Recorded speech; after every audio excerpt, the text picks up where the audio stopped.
Hey, it's your boy DJ Wolf again. Got a couple things on my mind. First item for bids. There was a live press conference with the county sheriff over in Minneapolis about the death of superstar music legend Prince. I'm still shocked that I'm even saying Prince and death at this point, considering he was so young.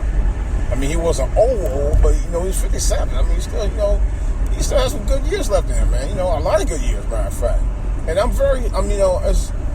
but anyway, they're saying now that 6 days before he died, he had suffered an overdose of Percocet. From what I was reading, Percocet is a powerful drug. I think it's amphetamine mixed with Oxycontin. I say, oh shit, that's some powerful stuff, man. And they said they had to do some kind of thing where you're supposed to give them some save shot that brings them back to, rejuvenates and bring them back up, to revive them rather. And that's what I was reading today.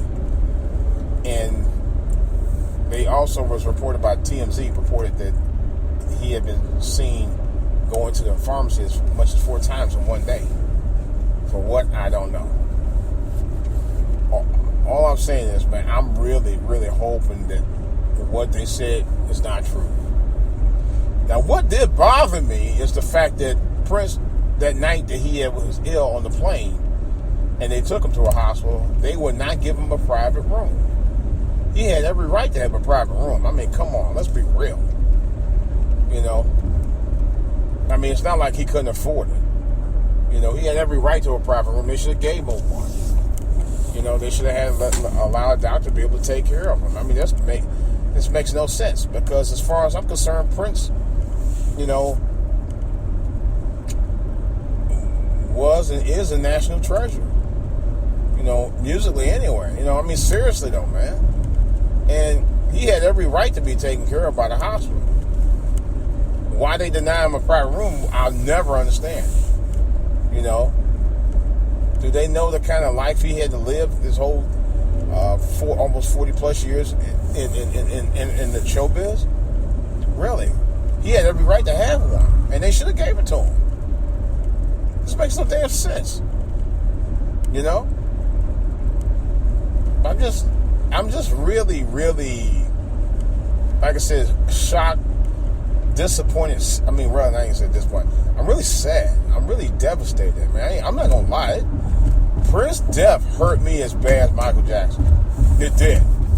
It really did. I mean, that's the last time I felt that way about one of my favorite entertainers dying was Michael Jackson. That one, oh man, that hit me hard too. Both deaths actually, I mean, just shook the rafters, because they were two among my favorite music artists in the 80s, and they were the biggest names. And it wasn't just that, it was just like somebody said, one celebrity said, they were the soundtrack to my generation. Both of them were. Michael Jackson from the time I was 5 years old, 4 or 5 years old. And Prince when I was in high school. Wow. It's just messing with my head, man. I'm telling you. Emotionally. I mean, it's like, I was driving up the road yesterday, and I heard Let's Go Crazy. I heard it again today, matter of fact, but it didn't affect me like it did yesterday. The first time I heard it, and I got really emotional. For Let's Go Crazy now. That's an kind of upbeat song. But he does talk about death in the song. The first verse in the song talks specifically about it. And if you listen to some of Prince tracks, I downloaded some of his music last night. He actually did a song called God. But some of his songs are spiritually laced. Some of them. There are a number of songs he's done. If you listen to his word, spiritually oriented, dead serious. That's always been Prince. So I'm kind of like, I'm just so, I can understand why people cry. One guy who last on Facebook, well, you guys better not be crying about Prince. And I almost told the dude, I almost told him, shut the fuck up, man. I mean, people don't, some people don't know. It may be not so much Prince, but it is so much about the kind of music that he put in people's hearts and minds that might associate with him and what he was able to do for them to get them through the tough times. It might be some of the reasons why they might have got emotional about it. For me, it's all of that and the above. But I really feel bad for him and his family. I really feel bad for his family, because they lost a great one, man. This was a guy who came up, from, what I'm saying? He came up and built a brand. He built a brand at the age of 19, man. Come on now. Won't God do it? For real, as they say, and that's true. My goodness. I mean, really. Built a brand. People go, oh, okay, get no job, okay. Okay. Prince started doing music. Okay, he come from a musical background. His family was in music. Okay. Didn't probably quite had the success that he had, but nevertheless, they, it inspired him to do what he needed to do, and he took it to the next level. And I'm tired of some of these young people going, oh, okay, fine, no, here. I'm sick of this shit. To me, that's just a slavery mentality if I ever heard one. That's exactly what it is. And that's what people go, there ain't no slavery. No, it is. It's a slavery mentality. Okay, fine. No, I don't want to hear it. This is 2016. There is no reason why our black kids, I don't give a damn if you came from rich or poor background. There is no excuse for you guys with that lame-ass slavery mentality. I can't do nothing. I talked to a kid one time a while back, a few months ago. I think I talked about it. And I asked him, I said, what you gonna do when you get out of high school? And this kid is like, I think he's 9th grade, 10th grade, something like that. And he just told me straight up, football. I was like, football? I said, no, now don't get me wrong, man. You could parlay it to a college scholarship and play football. That'd be good. But I said, hey, you thought about anything outside football just in case football don't work out for you? And I was very serious. You know what this kid told me? No. I just want to play football. The only thing I want to do is play football. Really? You think football's going to get you out the ghetto by itself? You have no idea.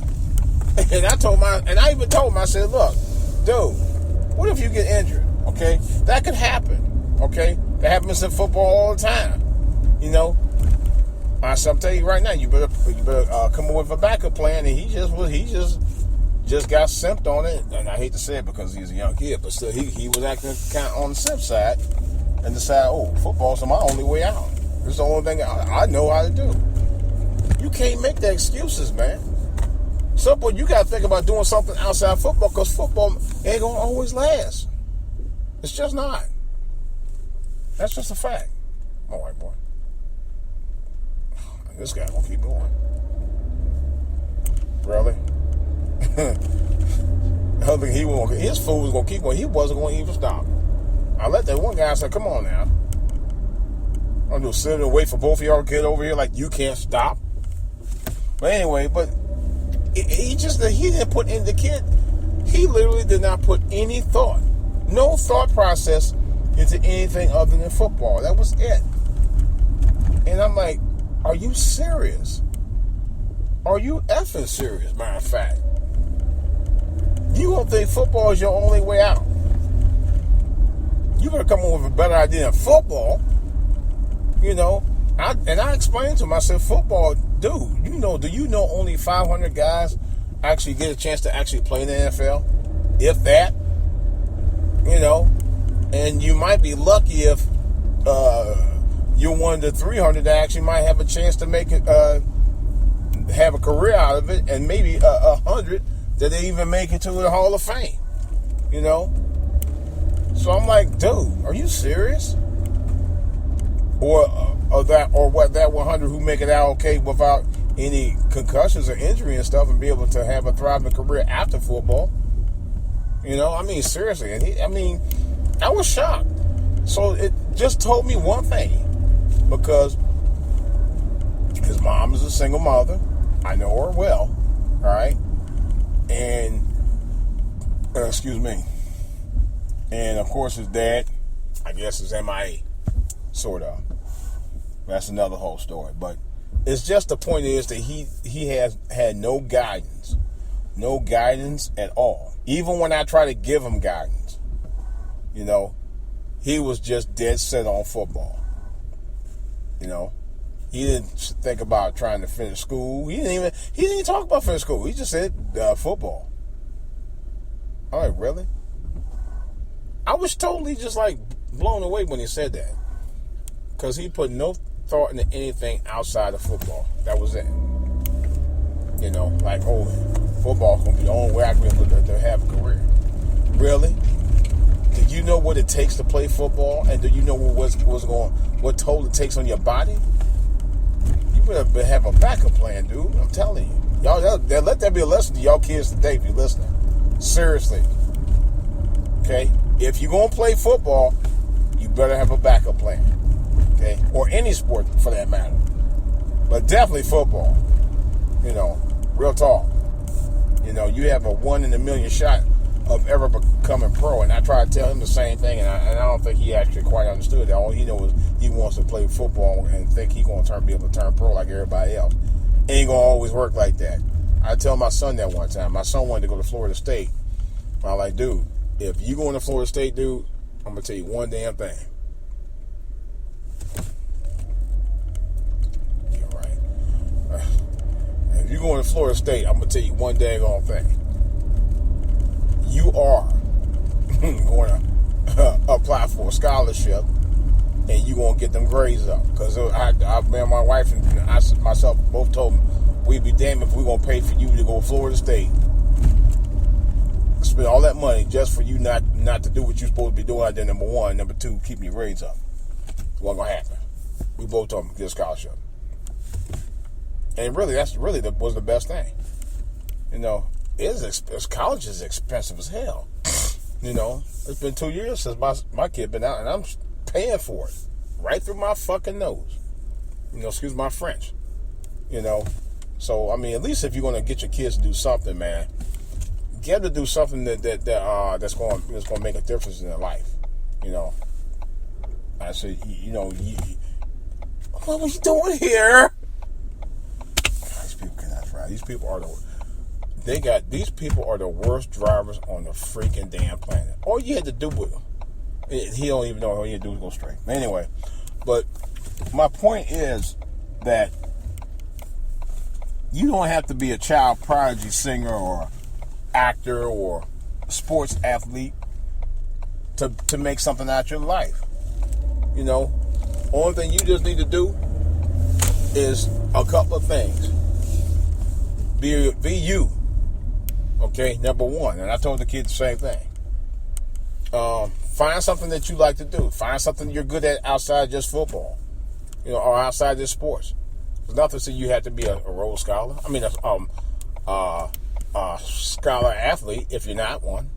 Don't try to pretend to be something you're not. You know, try to get into a career based on something that you like doing.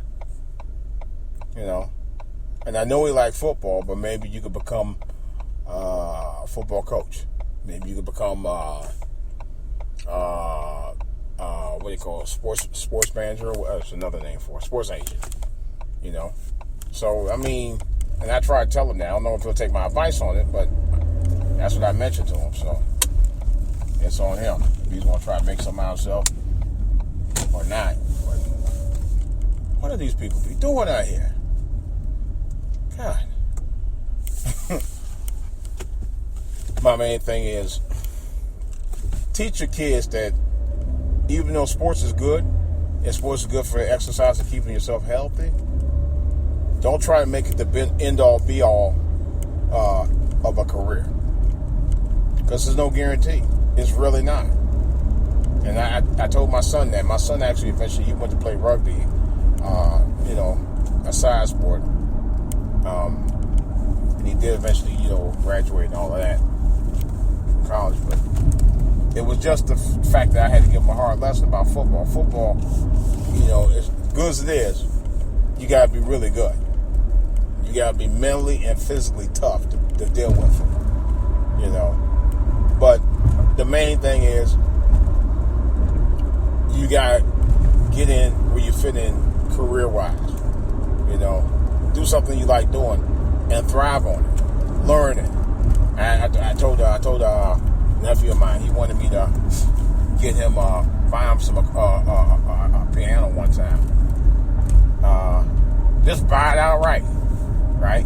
Not an key piano. I think I don't remember if he wanted me to give him a digital one or a real one. I could afford the real one, but anyway, I told him sell for a digital one or an analog one. That you don't have to hook up to a computer, which is what he was telling me anyway. And so I told myself, and I actually drove him over to the Guitar Center. I went all the way from work, all across town to go get him on his side of town, and then bring him all the way back to the other side of town near where I work, and then took him out to the music store, and then just so he can. And I was thinking, okay, well, let's go look. So we're looking, and he looking at a couple pianos and stuff. He said, oh yeah, I'll be playing 2 hours a day, doing blah blah blah blah. He was talking all that stuff about what he do as far as piano and stuff. So I said, okay, well, go ahead and play. You know what he did? He looked over at me and told me, oh, I'm not really that good. And I looked at him and told him one thing: learn your craft. He was in college, and I said, learn your craft, man. If you're going to do it right. Do it the right way. Don't perpetrate a fraud. If you're going to get into what you're going to get into in terms of becoming a music expert and all that, learn your craft. I'm bringing the point home because that's what guys like Prince and Michael Jackson did. They thrived on music. Once they got into the hook of the music business, they studied it. They learned everything about it, everything they needed to know to achieve. Prince is a great example of that. Prince has, since his first couple of albums, went on to big success.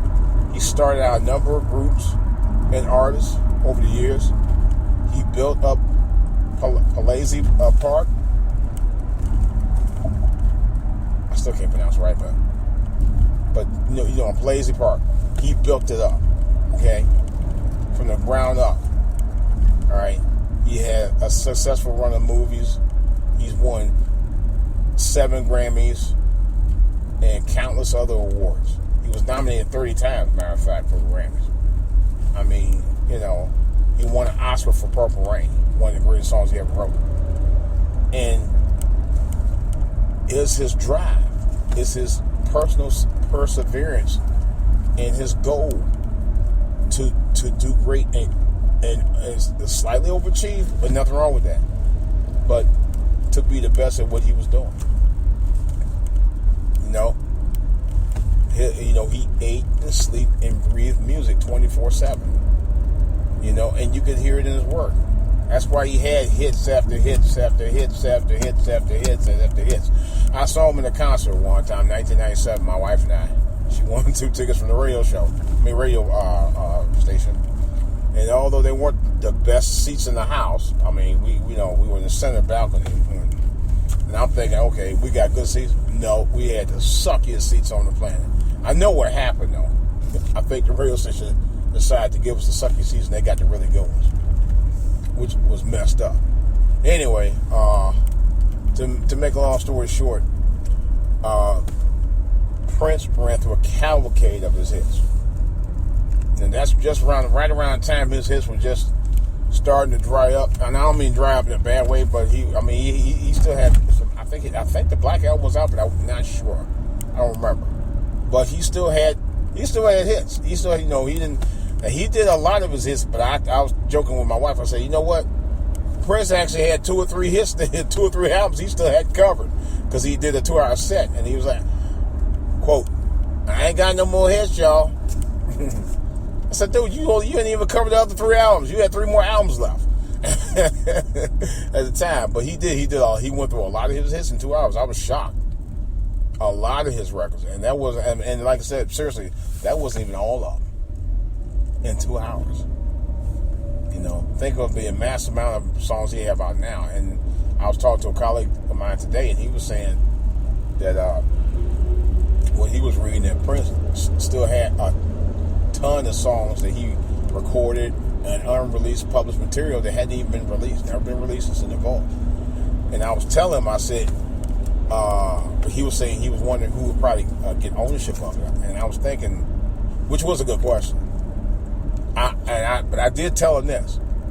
I said, if they weren't written under the guidance of under Warner Brothers, they can't claim it.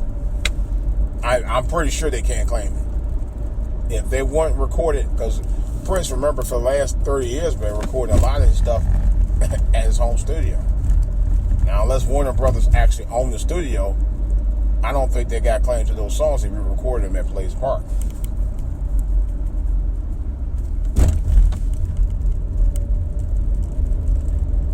So, otherwise, it's going to be interesting. I also told my colleague, I said, you know what? Prince was a big-time ladies' man. He might not have been the most masculine dude, but he was definitely a ladies' man, for damn sure. The women went gaga over this dude for many, many years. They still do, And like my female colleague said, she said, well, Prince was our Elvis. I mean, really, she kind of right, though, because the women went nuts over Elvis the same damn way. The same damn way. They went Google over Elvis. They went Google over Prince. Trust me, I know I saw it happen from the inception. And the reason why I bring that up, because I know they're going to pull the same mess they did with James Brown and Michael Jackson. All these women going to start coming out the wood talking about, oh yeah, I had his baby. Yeah, I can guarantee it. It's going to happen. It's definitely going to happen. And I can see that happening. I can see it happening real soon with that. Because he did go through a bevy of starlets and singers and actresses and other hot chicks he used to get with. So that's no surprise. That's no surprise to me at all. Excuse me.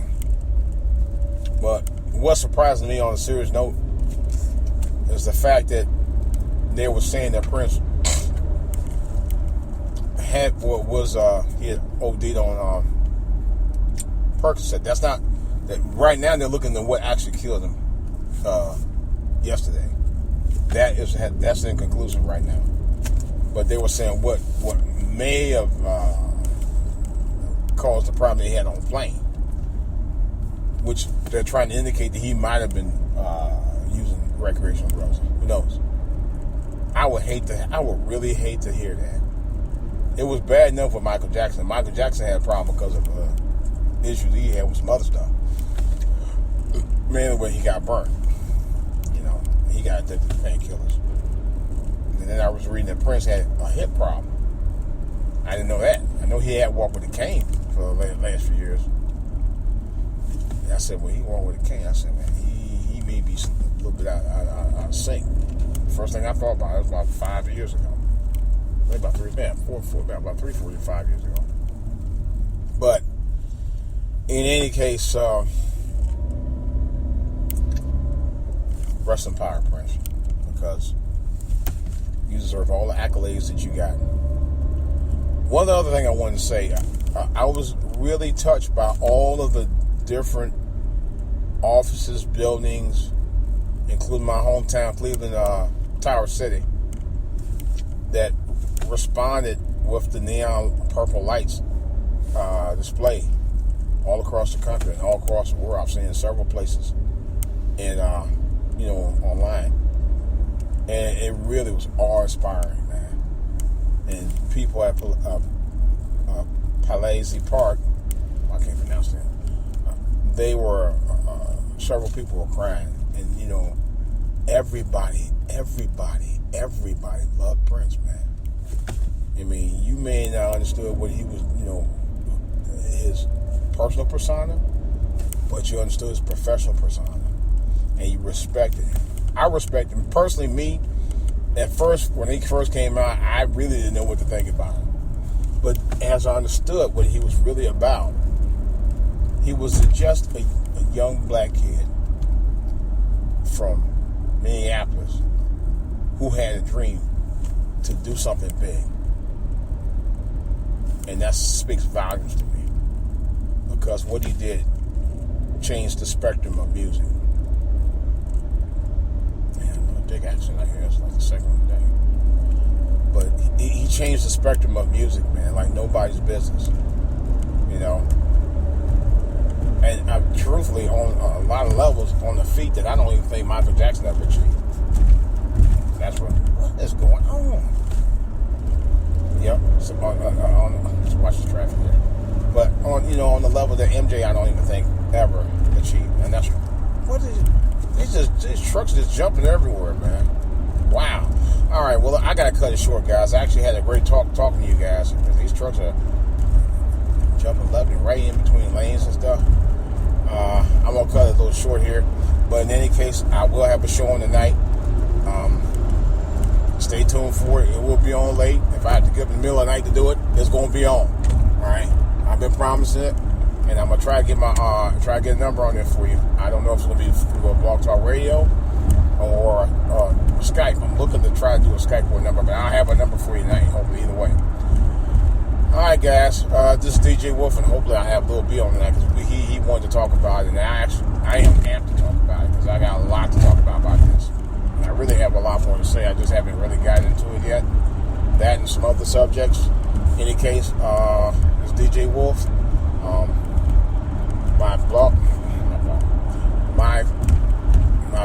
If you want to reach me, I can be reached at foralltohear@gmail.com. foralltohear@outlook.com is my other email address. My Twitter page is at foralltohear, and my YouTube channel is foralltohear TV. Guys, I got more to say about this on the back burner and other stuff tonight. Hopefully I'll be able to do some of my own music as well, my own original stuff. This traffic's getting a little stupid out here tonight because people don't know what the fuck they're doing. Drive like fools. And I'm going to cut it short here. Guys, I'll talk to you tonight. Later.